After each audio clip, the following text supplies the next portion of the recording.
the Atlanta City Police Department is making great strides in ensuring everyone is treated with dignity and respect. Join us for an exclusive with James Sarkos, Chief of the Atlanta City Police Department. It's all here on the next Latino Motion. Join us. Choose to get lost in the woods to gain experience in forest management. Choose to travel through time to understand the past. Choose to soar to pursue a career in dance. Stockton University offers 50 high-quality academic programs, small class sizes, and affordable tuition. Choose to match your interests and talents at one of New Jersey's nationally ranked universities. Latino Motion with Bert Lopez is presented by Latino Motion Public Affairs Media, a New Jersey nonprofit corporation, and Stockton University. This edition of Latino Motion with Bert Lopez is brought to you by the HD Studios at the campus of Stockton University. Funding for Latino Motion is provided by Atlanticare. For more information, call 1-888-569-1000 or visit atlanticare.org. Atlantic City Electric, energy for a changing world. And South Jersey Gas.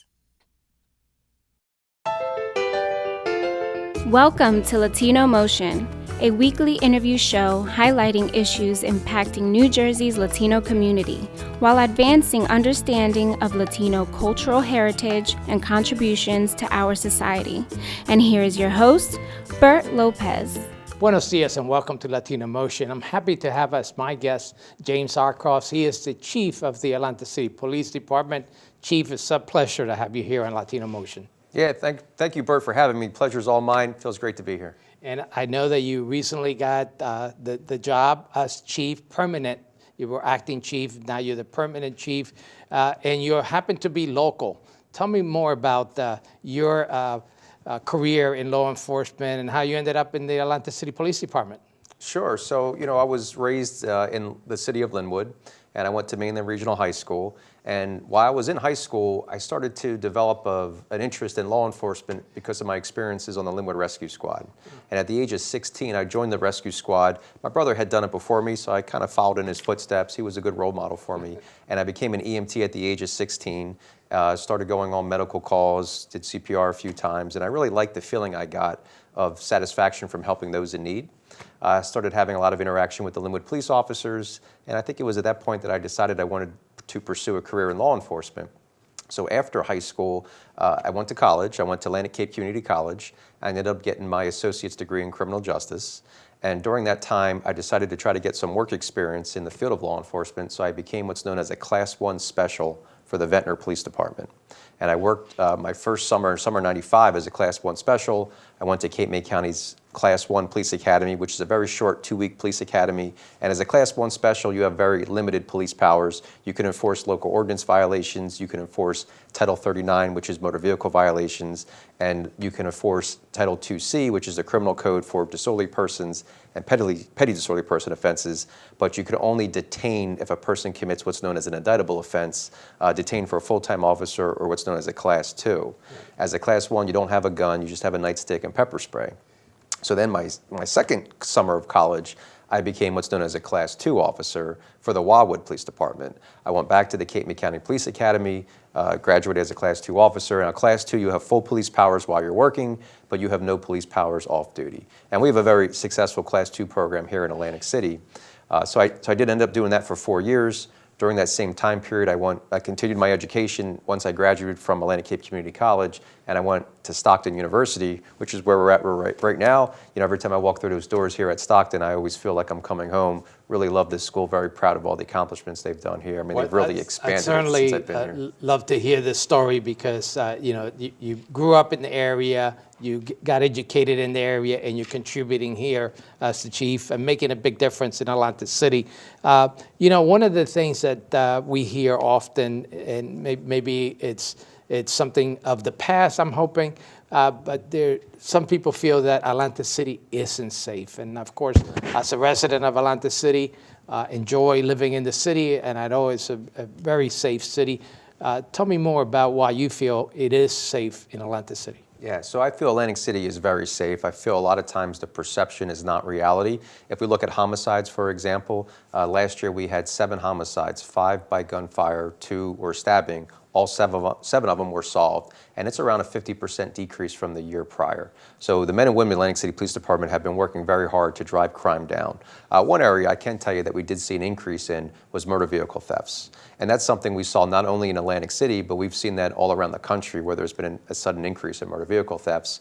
So I'd like to just remind everyone how important it is to lock your doors, because 99% of the motor vehicle thefts that we see is from individuals Someone who left the don't key. lock their doors. They leave the keys in the car with the key running, or they have a key fob and that key fob is hidden in the car somewhere, and they don't lock the doors, and these cars are just being used to joyride. So please, everyone, lock your doors, take your keys with you, and you'll greatly reduce your chances of becoming victimized of your car being stolen. Of course, one of the things that we hear across the country, particularly in black and brown communities, is the aggressive policing that takes place, and certainly we're seeing time and time again. Tell me more about what you're doing differently in Atlantic City to avoid those type of situations. Sure. So constitutional policing is something that's very important to me. It's something that's very important to the Atlantic City Police Department. And I have to give a lot of credit to my predecessor, Chief White. Chief White, years ago, decided that we were going to reform the Atlantic City Police Department, and we implemented a lot of things. Body-worn cameras were one of the things we implemented years ago. We were actually the first police department in Atlantic County to implement body-worn cameras. We did that way before it was mandated that you have to have body-worn cameras. We implemented an early warning system. We revamped our internal affairs process. And I'm very happy to say that last year, 2022, we had, for the first time ever, 0 complaints for excessive force, not one. And I think it's significant when you consider that we're a town who polices 24 million visitors besides our 40,000 residents. We have a lot of nightclubs in Atlantic City, a lot of bars. So a lot of times you're dealing with individuals who are intoxicated, who a lot of times aren't acting rationally. And we've done a lot of training on how you interact with those individuals and do everything in your power to de-escalate the situation by using verbal cues, verbal commands. We've slowed those calls down. A call that might have took 5 minutes before because we were quick to use force now might take 20, 30, 40 minutes, an hour, because we'll do everything in our power to resolve that call peacefully without utilizing force, and it's been working very well. Now, I know that I attended a city council meeting where some of your police officers were recognized. So you have some success stories on how they've been able to de-escalate matters before it got any serious. Tell me how, a little more about those incidents that took place. So we have some specialized units in the police department, and one of those units is called ERT, stands for Emergency Response Team. And ERT has several different components, and I was the commander of our ERT team for a long time. One of the components is SWAT, Special Weapons and Tactics. Another one is the Crisis Negotiation Team. So when we have these incidents that end up turning into a long standoff, we have officers who are specially trained in how to interact in those situations. So every officer has some training, but then we have those who receive the extensive training, and they'll call it in. So some of the incidents that you're talking about was a result of us activating the ERT team, calling in the crisis negotiation team, and having them come in and just talk to the person in crisis. And the other thing we've done is we've done a co-response program. And we've done this for 3 years now, and our partner is Jewish Family Services. So we actually have a mental health specialist who's partnered with our police officers riding around. And when we see an individual who's in crisis, whether it be drugs, alcohol, or mental health, we have that co-responder with us who then also interacts with the person. And I think that's really has helped us be successful in driving down those incidents. Right. And also procedural justice. So we gave every officer in the Atlantic City Police Department training in procedural justice. That was done through our partnership with Stockton University. So Stockton professors teach our officers how to properly utilize procedural justice, where you allow the individual stop an opportunity to explain his side of the story, where you treat everyone with dignity and respect, and do everything in your power to resolve that situation peacefully. So obviously, we want to talk a little bit more about the impact you have in the community with homeless and et cetera.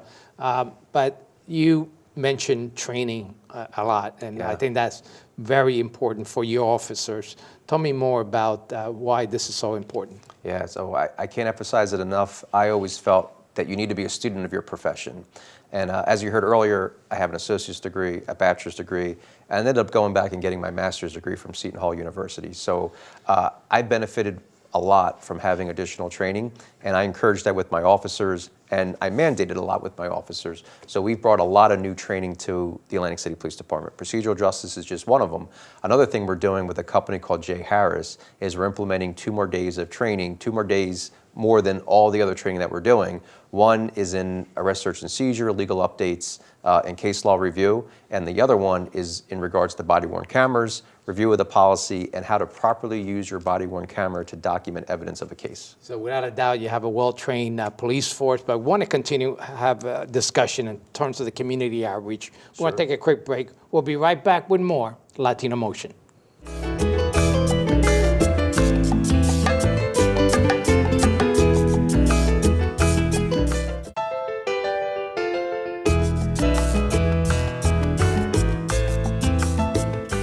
Welcome back to Latino Motion. We continue our discussion with James Sarcross. He is the chief of the Atlanta City Police Department. And Chief, we were talking about code response in the last segment. And one of the interesting things is that you're actually helping with telemedicine, which is very innovative and unique. Tell us more about that. Yeah, so one of the things we're doing with our co-response program, an expansion of it, is a partnership we have with Atlantic Care.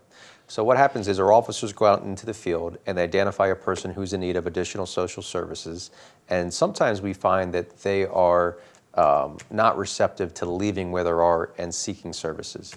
So one of the things we do now is we offer telemedicine, telehealth. We have 6 officers who are equipped with iPads. They find an individual who's in need, who's refusing to go anywhere for services. We offer them a session with a mental health professional through telemedicine, through that iPad. And what we found is that a lot of individuals now are very comfortable with utilizing that iPad. Everyone's on Zooms and all that stuff. So it's a technology that is more and more used every day now. So wherever that individual may be, could be under the boardwalk, could be on a street corner, could be in a hotel room, could be in a house, we offer them a service right there on the spot with Atlantic Care. And if they're receptive, we simply hand them the iPad and we walk away while they have their telemedicine session. And what we found is that a lot of individuals who were refusing the services before are accepting the telemedicine, and it's leading to developing trust, and it's leading to follow-up care. So we're really happy with the telemedicine program, and it's being funded by the state of New Jersey through the Attorney General's office. Attorney General Matt Plackton actually was at an event in Atlantic City where he was at. I let him know what we were doing with Atlantic Care. He loved the idea, so he made it part of his Arrive Together program. He's funding the expansion of that program for Atlantic City. So we're really excited about that, the potential for that has, and we think it's going to prove to be something that the state of New Jersey can benefit from. So we're basically the pilot for it, and if we prove that it's successful, they're looking to expand it throughout the entire state of New Jersey. And it started here in Atlanta City as a pilot program, and certainly it's taken off. Yes, it did. A great success. Obviously, you're out in the community, not just doing this, but you're also pretty much engaged in community policing, which is having officers in the community, knowing the community, which is very important. Tell us more about that program. Yeah, so we feel community policing is super important right now for law enforcement. It's a way for us to just build those bridges, develop bonds, long-lasting relationships with the community. And we don't think that your only interaction with law enforcement should be when it's during an enforcement stop. And I think that's the whole concept behind community policing, is having positive interactions with the public so that every time they see a police officer, it's not under a circumstance, that might be negative or stressful. So some of the things we've been doing with our NCO program, which is run by Lieutenant Will Santiago, is community barbecues. We have a barbecue every summer, one in each of the 6 wards in Atlantic City. We do something called Hooked on Fishing, Not on Drugs, where we take the local kids out fishing. We actually partner with a lot of our local fishermen for that project. They teach the kids how to fish. Bass Pro Shop has been a great partner with that, and we actually give the kids tackle and a fishing rod to take with them so that they can continue that very healthy pastime activity. We do Coffee with a Cop, where we go to different areas of Atlantic City, invite the public to come over, meet our officers, just have a conversation over a cup of coffee. We do pizza with the police, where we actually go into the schools, we bring the pizza with us, have a lunch party with all the kids. Also in the schools, we do LEAD, which is Law Enforcement Against Drugs. It's an anti-drug awareness program. We do National Night Out every summer. That's a great event. We have bouncy rides, and the fire department's there, the police department. We do drone demonstrations, canine demonstrations, a lot of good food for everyone to share. Of course, there's the NCO program. Right now, we have 15 NCO officers, and it's been so successful that we applied for a grant through the Department of Justice to double that program. We were successful in getting that grant, so come May, we're actually going to double the NCO program. We're going to have 30 officers doing NCO, 15 during the day. And NCO, again, is community Yeah, policing. neighborhood community officer. So 15 officers during the day, and we expanded that to 7 days a week. It used to be Monday through Friday. Now it's 7 days a week from 7 a.m. to 6 p.m. And the second shift, which will start in May, will be from 4 p.m. to 3 o'clock in the morning. So we will have NCO officers working, almost 24 hours a day. The only time we will not have them is between 3 a.m. and 7 o'clock in the morning. In addition to that, we do the Faith in the Blue walks, where we partner up with all the different faith-based organizations and walk the boardwalk and have a great get-together at the end in front of the public safety building. We're going to do that again this year. We do our community walks, where we walk through the neighborhoods, give out some apples and oranges to the kids in the neighborhood, but it's just a showing of solidarity where we all walk together, police officers, community members, leaders of the community.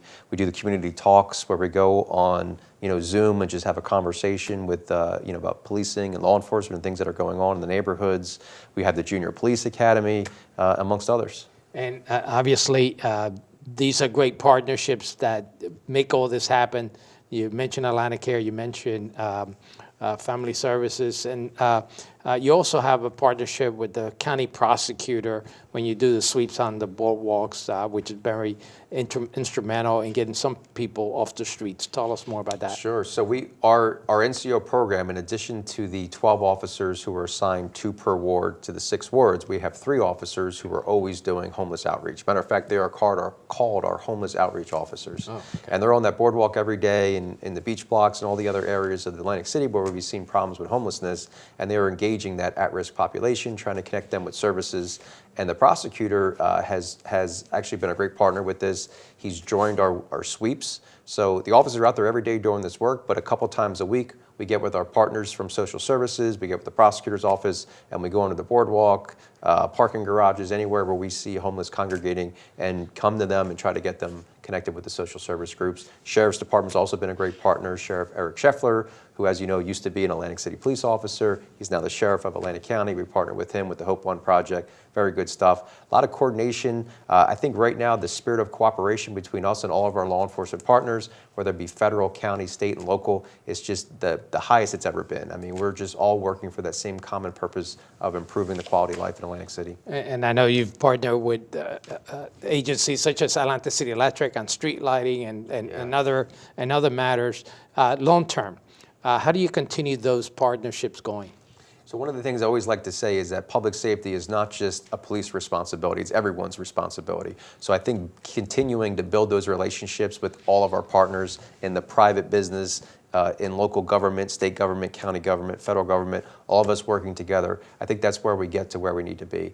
It has to be an all hands on deck, and has to be everyone working together, coordinated in improving Atlantic City and moving it forward. And I think it's been happening very well, and I'm really looking forward to what the future has to offer with these partnerships.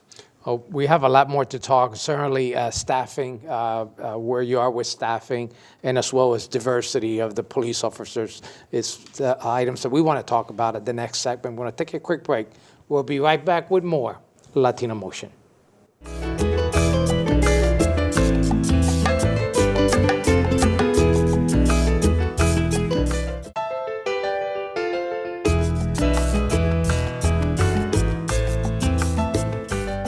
Welcome back to Latino Motion. We continue our discussion with James Sarcross. He is the chief of the Atlantic City Police Department. And Chief, we were talking about all the great partnerships and certainly the great work that you do out in the community.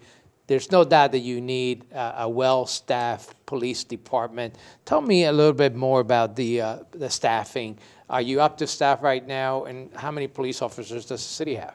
So we currently have 297 full-time officers. We hired 29 additional full-time officers back in February, which got us up to the 297. I was really happy that we did that. We had a beautiful ceremony over at the convention center, and we just hired 20 additional Class 2 officers who started the academy on March 27th.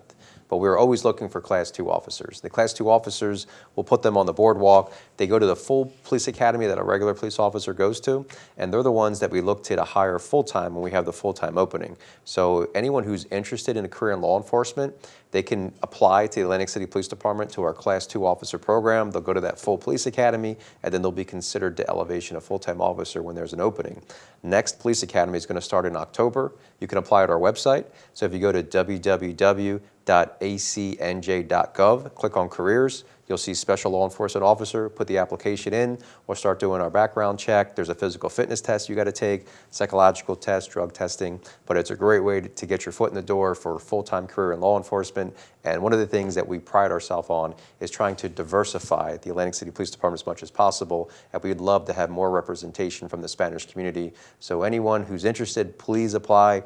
Tell your friends, tell your family, tell your relatives. We're hiring at the Atlantic City Police Department, and it doesn't strictly have to be for sworn law enforcement officers. We have plenty of civilian positions as well, dispatchers, tow truck drivers, parking enforcement officers, civilian clerks. All those are going to be on the website. You know, go to the website, pull it up, and apply for the position you're interested in.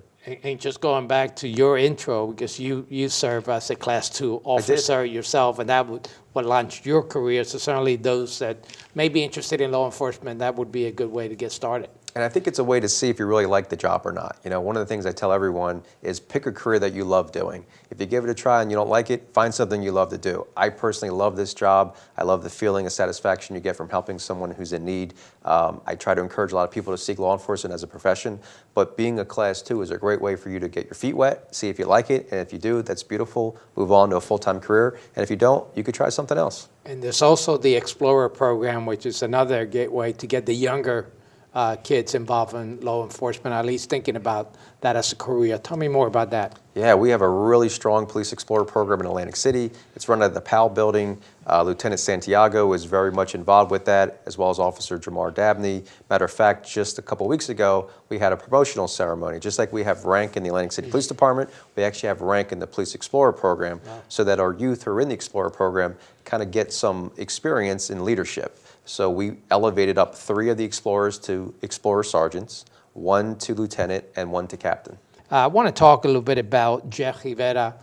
Sergeant Rivera, I know the family well. I know that Eric, his brother, passed away in Iraqi freedom, and his brother joined the police department.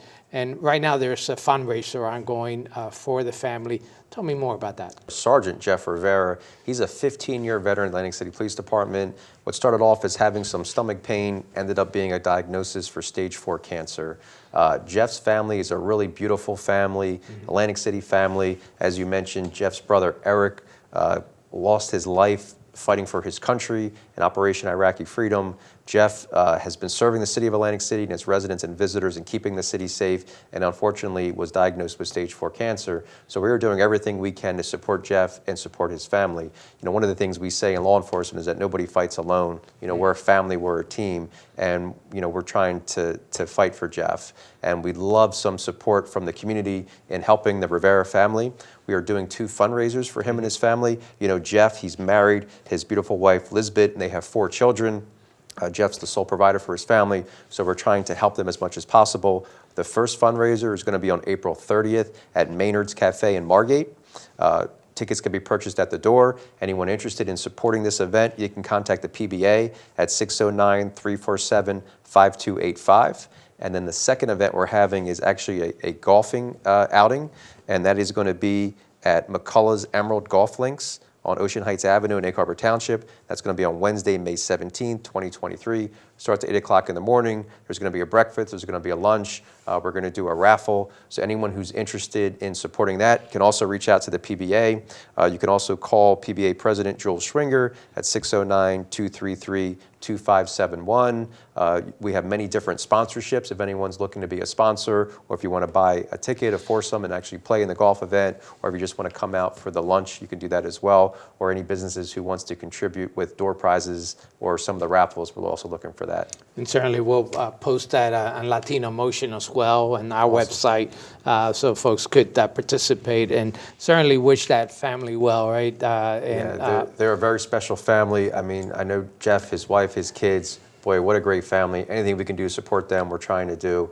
You know, Jeff is one of our bilingual Spanish-speaking officers. We speak 22 different languages within the Atlantic City Police Department. Jeff's a Spanish sergeant, always translates, comes out there, does a fantastic job, completely dedicated. He spent a big part of his career in the narcotics unit, trying to rid the streets of illegal drugs that are killing our youth. So, yeah, I mean, we're all devastated about what Jeff's going through, but we're here to support him as much as possible. In Latin America, we say un orgullo Latino, and as a Mexican American, certainly Jeff and his brother Eric have proved that they are un orgullo Latino, which is a proud Latino given to their community. Certainly praise their great sacrifice. Giving everything, yes. Chief, you mentioned diversity, and I know that's been a challenge for the city of Atlantic City in the past, particularly having the Hispanic representation. You're making a call out to get more police officers, Latino police officers. Tell me, has that been working in terms of getting the level of diversity that you're hoping to have in the police department? Yes, so we've definitely been making great strides when it comes to diversity. No one's waving the victory flag just yet. We're trying to increase that even more. I mentioned that we hired 20 new Class 2 special law enforcement officers. Of the 20, 6 were Spanish. So I do think we are getting the word out there. I think we have a lot of good, diverse candidates who are applying, but we'd always like to have more. So that's where we can use the help of your listeners out there, that if you know anyone who's interested, to make sure they know how to do it. Go to the website, put the application in, start preparing for the physical fitness test, and look forward to seeing them in a great career in law enforcement. And obviously, one of the other hurdles in terms of diversity is having officers move up in the ranks. And are you seeing those opportunities opening up in your police department to allow more of diverse candidates to move up in the ranks? Yeah, so the more diverse candidates we have entering the field, the more that's going to trickle up to those supervisory ranks. So the plan is to try to get as much diversity as possible into the PD, and the more we do that, the more you're going to see that filter up to the supervisory positions. So if someone's interested in becoming a police officer or following that career, is there a website, is there information that they could seek in terms, one of the first things when I do career days for Atlantic City Electric, the kids always ask, well, how much does how much does a lineman make, right? That type of information in terms of what aspirations and opportunities there are in that field. So for the Class 2 officers, we pay you minimum wage while you're in the academy, but once you graduate the academy, you go to $21 an hour. So it's decent pay. And then when you become a full-time officer, starting pay is $52,000 a year. And you get full benefits, pension, you get the pension, you get the medical benefits, dental, eye, vision, everything. Well, Chief, you've certainly been doing a great job leading the Atlantic City Police Department. What's your vision for the department? So I'm a big believer in technology. I believe technology acts as a force multiplier. So my vision for the police department moving forward is that we're going to continue to invest in technology. We've seen the dividends that those investments have paid for us in crimes that we've been able to solve. So we want to continue to be a leader in the technology push that we've been implementing. Community policing is very important to me. So we're going to continue to foster community policing. As we mentioned, we're doubling the NCO program, so you're going to see even more of all that community outreach that we've been doing. Co-response program is something that's very important to me, so you're going to see co-response continue as well. Chief, certainly doing a great job, and I hope that you achieve all that and continue the great work in Atlantic City. Unfortunately, that's all the time we have. Thank you for joining us here on Latino Motion. Thank you for having me.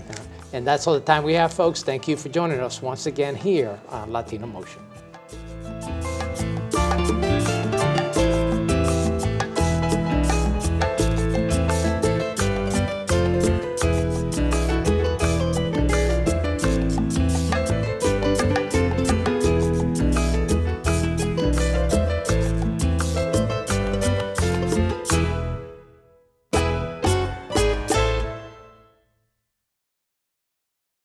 Choose to get your feet wet, to learn more about protecting our environment. Choose to read minds, to understand the human brain. Choose to get your hands dirty, to create a masterpiece. Stockton University offers 50 high-quality academic programs, small class sizes, and affordable tuition. Choose to match your interests and talents at one of New Jersey's nationally ranked universities. Funding for Latino Motion is provided by Atlanticare. For more information, call 1-888-569-1000 or visit atlanticare.org. Atlantic City Electric, energy for a changing world. And South Jersey Gas.